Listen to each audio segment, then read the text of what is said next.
लखीमपुर हिंसा के बाद कांग्रेस पार्टी, उनके नेता, उनके कार्यकर्ता सब जोश में हैं। प्रियंका गांधी के तल्ख तेवर ने मानो कांग्रेस में एक बार फिर से जान फूंक दी है। तो क्या फ्रंट फुट पर आकर खेल रही प्रियंका के लिए यूपी में डंका बजने वाला है? आज इसी सवाल पर होगी हमारी अड़ी। नमस्कार, मैं हूं दिनेश गौतम। जिस तरह बीते 100 घंटों से उत्तर प्रदेश में कांग्रेस एक्टिव हुई है, पश्चिमी यूपी से लेकर तराई तक किसानों का मुद्दा उठाया जा रहा है, उससे मानो ऐसा लग रहा है जैसे समाजवादी पार्टी और बहुजन समाजवादी पार्टी में एक तरीके से वो नेपथ्य में जाती नजर आ रही हैं। तो क्या लखीमपुर की लड़ाई से कांग्रेस को संजीवनी मिल गई है, सियासी संजीवनी?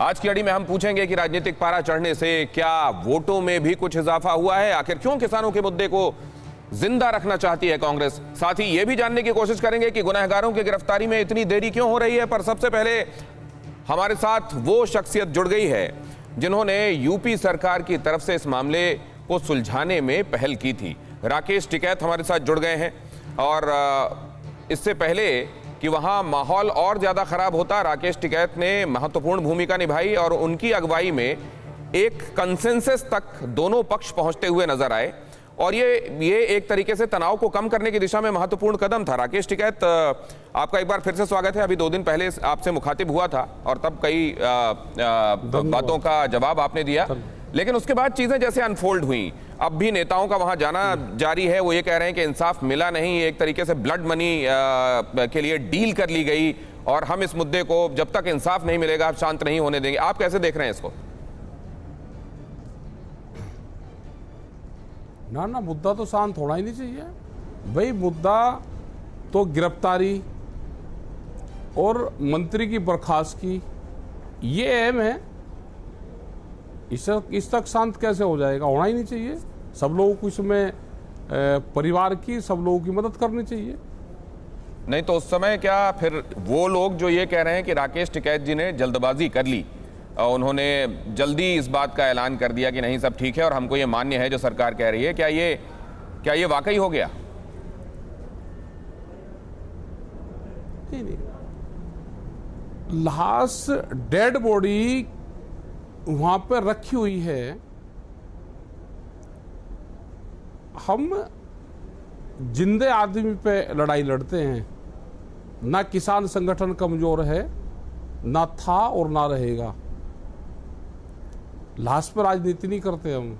कौन कर रहा है? उस टाइम की जो सिचुएशन थी, वहां पे 10,000 लोग वहां पर मौजूद थे। वहां पे 10,000 लोग मौजूद थे। वहां पे उनके परिवार के लोग थे, उनके रिश्तेदार थे।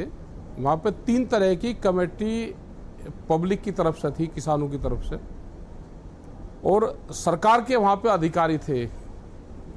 बातचीत जब हम वहां 5 बजे गए, उससे पहले भी बातचीत सरकारी से और वहां के लोगों की चली हुई थी। हम भी उसमें जब 5 बजे सुबह ही गए तो हम भी उसमें शामिल हुए और सब लोगों की सहमति से ये चीजें हुई कि उनकी गिरफ्तारी, मंत्री का इस्तीफा, मुआवजा, घायलों को जो 10-10 लाख रुपए, वो ये सारी चीजें तय हुई है। एक मेन फर्स्ट उस पर गिरफ्तारी है, मंत्री का इस्तीफा है, ये पहली उस पे है जो। नहीं, लेकिन मैंने आपसे जब मुआवजा पूछा दिया था, है, राकेश जी माफ कीजिए आपको बीच में टोक रहा हूं, लेकिन आपसे जब मेरी बात हुई थी उस दिन शाम को 4 बजे आप मुखातिब हुए थे टीवी 9 भारतवर्ष से, और मैंने आपसे जब पूछा तो आपने कहा हाँ चीजें अब सामान्य हो चली हैं, अब कोई तनाव नहीं है। आपने ये बात कही थी, आपकी कोई बात मानी तो गई नहीं थी। जैसे आपने 1 करोड़ का मुआवजा कहा था, 45 लाख की बात कही गई। आपने गिरफ्तारी के लिए बात कही थी, गिरफ्तारी अभी तक हुई नहीं है। कोई मांग मानी नहीं गई और स्थितियां शांत। मतलब क्या आप जो जैसा लोग कह रहे हैं कि आपने एक्चुअली सरकार की तरफ से बात तो बताओ भाई, मैं कौन? नहीं, कोई नहीं। हम किसानों की तरफ से, सरकार की तरफ से नहीं है। हम बातचीत करना कोई सरकार की तरफ नहीं होता। दिल्ली में जिसकी सरकार है, अगर भारत सरकार से 12 दौर की बातचीत हुई है किसानों की, तो किसान सरकार की तरफ थोड़ा था। हम संघर्ष से समाधान की तरफ जाते हैं। बहुत लोग हैं, बहुत जो सरकार है वो समाधान से संघर्ष की तरफ जाती है। तो हमारे में उसमें यही डिफरेंस है। हम बातचीत का क्रम नहीं तोड़ते। मुझे बता दो भाई, जिसको हमने आज से 35 साल पहले आंदोलन देखे, सवाल ये भी उठ रहा बॉडी है, को कौन कितने टाइम तक रख सकता है? ठीक है, सुन लो मेरी बात, सुन लो भाई। डेड बॉडी को कौन कितने टाइम तक रख सकता है वो हमको सब जानकारी है, उसकी एक लिमिट है और पूरा प्लेटफॉर्म है। 12 तारीख तक सरकारों के पास में टाइम है। उन्होंने टाइम मांगा है, जब रस्म पगड़ी, जब भोग होगा। हमने उनको ये कहा कि हम उस दिन निर्णय लेंगे अपना अगले आंदोलन का, आपके पास में टाइम है। उन्होंने 7 दिन का टाइम उन्होंने मांगा। हमने कहा कि हम उस दिन इकट्ठा होंगे, हम अगला निर्णय लेंगे। अगर गिरफ्तारी मंत्री का इस्तीफा नहीं होगा तो पूरे देश में आंदोलन होगा। और हमसे सबसे अपील है कि नहीं, एक बात ये बताइए, आपने ये बात जो कही है 12 तारीख को, अब राकेश जी मेरी भी सुन लीजिए, 12 तारीख को आपने कहा कि आप फैसला लेंगे, तो आप गिरफ्तारी होनी चाहिए, इसके साथ साथ और क्या मांगे हैं आपकी? क्या मुआवजे के संदर्भ में भी कोई मांग है? और भी इसके साथ जुड़ी हुई मांगे हैं? दो मांगे हैं उसमें। लखीमपुर और बहराइच मामले में 2 चीजें हैं, गिरफ्तारी और मंत्री का इस्तीफा।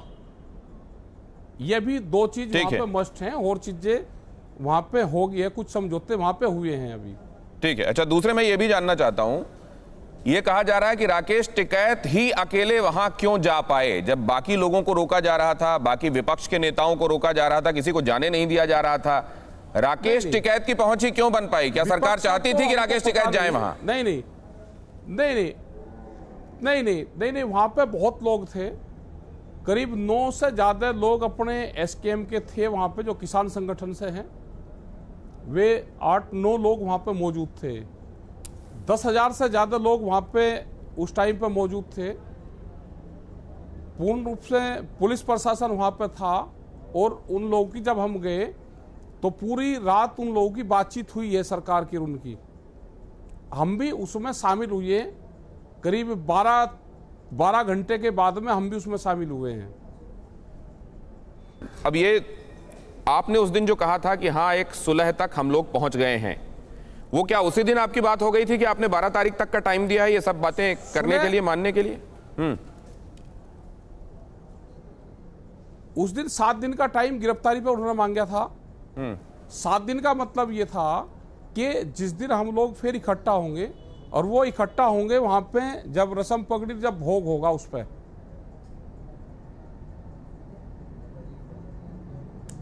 नहीं, मतलब आपने कुल मिलाकर उनको 7 दिन का टाइम दिया है कि ये सारी चीजें की जाएं। मुआवजे को लेकर कहीं कोई दिक्कत नहीं है, लेकिन आप कह रहे हैं कि मंत्री का इस्तीफा हो और आशीष मिश्र की गिरफ्तारी हो। गिरफ्तारी हो, मंत्री का इस्तीफा हो, जो उसके गैंग में शामिल होंगे वो जब पकड़े जाएंगे तो वो बताएंगे कौन कौन हमारे उसमें शामिल है। तो पहले ही दिन आपने इसको लेकर मोहलत की बात भी हो गई थी। उस दिन जब हमारी आपकी बात हो रही थी तो क्या मोहलत की बात भी हो गई थी कि 7 दिन का वक्त दिया जा रहा है?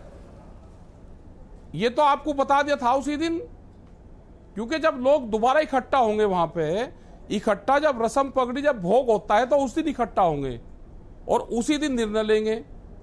वो 7 दिन भी हो सकते हैं, वो 5 दिन भी हो सकते हैं, वो 3 दिन भी हो सकते हैं, वो 8 दिन भी हो सकते हैं। रस्म पगड़ी जो एक हमन वगैरह होता है, जो पार्ट उनका होता है, क्योंकि सब सिख समाज। चलिए ठीक है राकेश जी, एक बात और बताइए, आपको ये आकर सामने सफाई देनी पड़ रही है, आपको ये कहना पड़ रहा है कि मैं अकेला नहीं था, एक समिति थी जिसने बातचीत की थी, मैंने अकेले ने नहीं की थी, पीड़ित किसानों का परिवार भी था, ये आपको बताना पड़ रहा है लोगों को। मतलब आपकी इंटीग्रिटी पर डाउट किया जा रहा है? नहीं बताना, आप बूझ रहे तो बता रहा हूं मैं, वहां तो सबको पता है, आप बूझ रहे हो तो बता रहा हूं मैं। पीड़ित परिवार की तरफ से, आपके किसानों के संगठन की तरफ से किसी को कोई डाउट नहीं है आप पे? कोई डाउट नहीं है। शुक्रिया। सुन लो, और हाँ। जब किसी की डेथ हो जाती है ना, सुनो, जब किसी की डेथ हो जाती है, हमने 88 का आंदोलन देखा दिल्ली का, भूप सिंह यहाँ पे एक्सपायर हो गए थे, उनकी बॉडी रोक रखी थी, पुलिस प्रशासन उसके लड़के को लिया था देहरादून से, वो पुलिस में था, और वहां से अनाउंस करवाया था कि मेरे बाप की ये डेड बॉडी हमें वापसी दे दो, और किसानों ने इन डेड बॉडियों को बंधक बना रखा है। राकेश जी वो घटना जब तो वो स्थिति आती तो आपके चैनल पे ही नहीं वो बात आप ठीक कह रहे हैं। मैं एक बात आपसे ये भी जानना चाहता हूं कि क्या उस दिन आपने जो ये बात कही, ये आप सुलह पर पहुंचे वो इसलिए क्योंकि अंतिम संस्कार हो जाए, ये आपके लिए सुनिश्चित करना आवश्यक था, इसलिए वहां पर जितनी बातें हो सकती थी, जितनी मानी जा सकती थी, आप रजामंद हो गए? अंतिम संस्कार उनके सुनो, अंतिम संस्कार उनके पास में जो सरकार का जो मुआवजा था वो पहुंच लिया, घायलों की लिस्ट बनने लग रही है। हमारा पैसों पर समझौता नहीं है। फिर हमने कहा है, एक मंत्री का बयान इनका आया कि हमारा समझौता हो गया, हम फिर कह रहे हैं कि पैसों पे समझौता नहीं है। अगर सरकार को किसी को ये डाउट हो कि पैसों पर समझौता हो जाए, पैसे प्रायोरिटी नहीं है, सरकार मंत्री नहीं कह रहे हैं, नंबर सरकार दे सकती है। रविंदर का नाम सुना होगा आपने, अभी तक आपकी जानकारी में आ गया होगा, रविंदर सिंह खालसा एड वाले, वो कह रहे हैं ब्लड मनी एक्सेप्ट कराया है राकेश टिकैत ने। ब्लड मनी मतलब? ब्लड मतलब बगैर इंसाफ के आपने खून के बदले पैसा स्वीकार लिया। रविंदर खालसा कह रहे हैं, ये खालसा रविंदर सिंह खालसा एड वाले वहां पे भाई, वे वहां पे मौके पर होते तो वे बताते क्या करना है, और पैसे उनके वापसी दे देंगे। अगर सरकार ये कहती है कि हमारा समझौता गिरफ्तारी पे है, सब लोगों के सामने पूरा प्लेटफॉर्म है, आंदोलन 12 तारीख से शुरू होगा, हम आंदोलन संघर्ष से समाधान की तरफ लेकर जाते हैं। बहुत लोग आंदोलन को समाधान से संघर्ष की तरफ लेकर जाते हैं।